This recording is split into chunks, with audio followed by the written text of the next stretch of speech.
Hello everybody and welcome back to my channel. You might be thinking right now, wow, she looks different. Yes, for today's video I felt bad because I had not been doing anything like makeup wise for the other videos. So I felt like maybe I should do something for this video and like try to appear sophisticated. Also, I tried to curl my hair with a flat iron, which mistake number 1, curling your hair with a flat iron. Mistake number 2, thinking that I could do it. Mistake number 3, trying to do it. Maybe I just haven't reached that level of like life yet. I don't know. I don't understand it. It didn't make sense. I did the whole like swoopy thingy. It didn't work for me. I tried every which way. I tried wrapping it like a curling iron. So, you know, does it look that much different from my normal hair? No, but you know what? Just pretend, just convince yourself that my hair is curled. And I'll keep it in the back, but just like convince yourself that like back there, it's curled. So, a couple housekeeping things. Housekeeping! First off, I am redirecting the course of my channel, if you will. I'm taking a new path.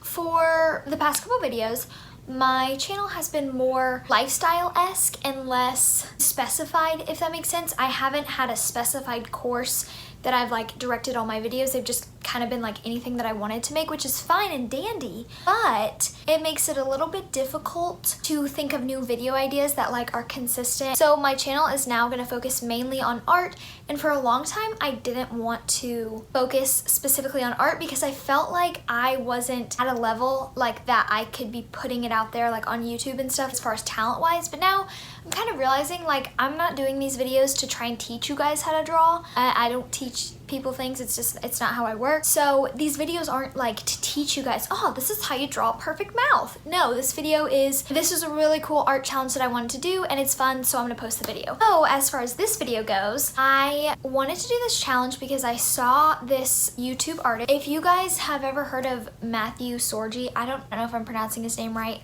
I'm sorry if you're watching this and I didn't pronounce it right. Anyway, so he did this really cool thing where he, like, one of his last videos was drawing without a sketch. And I was like, oh my gosh, like that's so cool. I want to try that because I feel like a lot of the reason that I'm not happy with my art is because I'm too stiff. I am a very like meticulous person, if that makes sense. Like I like sketches, I like a clear plan, I like to know what I'm doing. I had to learn how to be loose with my sketches and I'm still not there yet, obviously. But he did this thing where he drew with no sketch. So that was a really fun idea that I thought I wanted to try out. I think it'd be a fun exercise. Without further ado, let's get into it.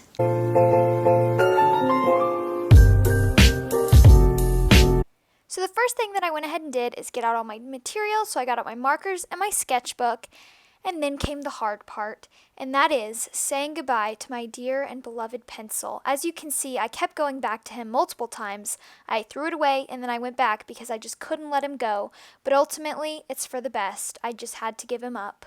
So now that I've officially gotten rid of my pencil, it's time to start with the markers. So the next thing I have to do is figure out which color palettes I want to use, and at the time, I wasn't sure, but I really liked the orange and red and yellow tones that you can get, and I like the contrasting the different colors. So I wanted to try and do that and explore how that would work. And then yes, right here I am ripping a page out of my sketchbook and going against all laws of nature. But I wanted to have a test page because I didn't really have any test pages saved where I'd test out these markers. Obviously I've used them before, but I just don't normally keep my test pages. But this time I just wanted to try and keep it just to make sure that I would have it next time. So I tore it out and then I keep it in the back of my sketchbook, and anytime I need to test out markers, I do that. So as you can see right here, I just went in to start sketching with my lightest color of the marker and just kind of establish like shapes, and I did a little bit of shading with this, but not much. And so after I finished blocking out all of the shapes in the main areas, I went in with my second lightest, oh boy, that would have been bad, second lightest marker, and just start kind of carving out the values and defining the face a little bit more and just kind of, you know, making the shadows that I want.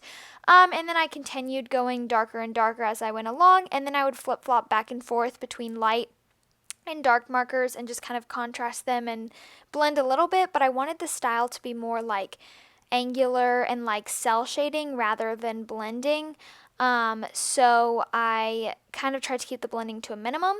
And then the next one, I'm just doing this again, but it's a little bit bigger scale because I realized the first one was really small, which is another thing that I'm really bad at doing, is drawing small in my sketchbook. So I kind of wanted to challenge myself today to draw bigger, which was very difficult. Also considering that all of my markers were dying and they had no ink left in them, so drawing bigger was a enormous struggle, but I got through. This was the day of challenges for me. I gave up my pencil. I'm trying to draw bigger.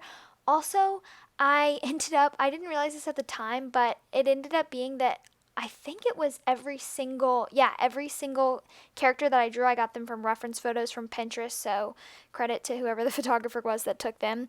I'm not claiming these pictures to be my own, but anyways, all of the pictures I realized at the end happened to be curly hair, which is another thing that is very difficult to draw. So I'm just over here challenging myself today, breaking out of my comfort zone. And I'm happy with the way they turned out for the most part. I'm happy. I turned it into a whole spread, and so I'm pretty happy. So as far as what I'm doing right now, I am just kind of doing the same process that I described. I'm just kind of going in there and carving out the values and going darker and darker, and then going back lighter and darker and just flip-flopping between them. So it's pretty self-explanatory. This one, you can really see the angles of the cheekbones in that dude that I just finished. And I think that one might be one of my favorites just because I like the way that the angles turned out with the different values. So, as you can see, I got out more markers because I had the idea of doing a transition color palette. So like it starts from the reds and the yellows and then maybe transitions into a purple red and then ultimately into blue, because I like the contrast and like the transition of that. So I wanted to try and play with that. Also, as you can see, I am doing, once again, another reference photo with curly hair. Really breaking out of my comfort zone, ladies and gentlemen. I'm doing it for you. But this one was a little bit more challenging because I didn't have as many purple tones, so I kind of had to work with what I had. I didn't really have a mid-tone, I just had a really dark one or a really light one, so I tried to play around with that. Also, it was in the crevice of my sketchbook, which made it very difficult, but ultimately I'm happy with the way this one turned out. I just wish I had more colors to play around with. But yeah, so here's me just working with the same strategy as before on this piece. And right now I'm just kind of adding finishing touches to it and just kind of finalizing it, and just, putting the little details in. So I went ahead and finished the rest of this off camera, and this is the finished product. I'm really happy with the way the colors came out and how they contrasted. However, I would change a few things. That big lady in blue, her eyes are a little too far up. It's not quite proportional, so that bothers me a little bit. Also, I think that the spread seems very empty to me. So I think, and yes, this is definitely counterproductive to the whole point of this video, but I think what I might do is add some ink sketches or pencil sketches in the background just to kind of give it some contrast of like line with the color. I think that would be really good. And as far as my favorite, honestly, this is kind of a shock, but my favorite is the little blue girl in the right corner. I just like the way that I blotted out her eyes with just dark marks instead of tracing them. I think it makes it look cool and kind of like angular and more abstract, so that's fun. But overall, I really enjoyed this whole process. I think it was fun. I definitely think I learned a lot, and this was just a really fun video to make, so I enjoyed the whole process and I'm happy with it. Alright everybody, so that is all I have for this video. Thank you guys so much for watching. If you liked this video, maybe drop a like down below. And also, if you guys have any video ideas for future videos that you want to see me do, like art related stuff, please comment that down below. It really helps to feed off of other people's creativity, if you will. I will see everybody in the next video, but I hope you guys have a safe and fun week. Until then, bye guys! I've got a lot to talk about. Let me think. Yeah, without further ado, let's get into it. I always point the wrong way. With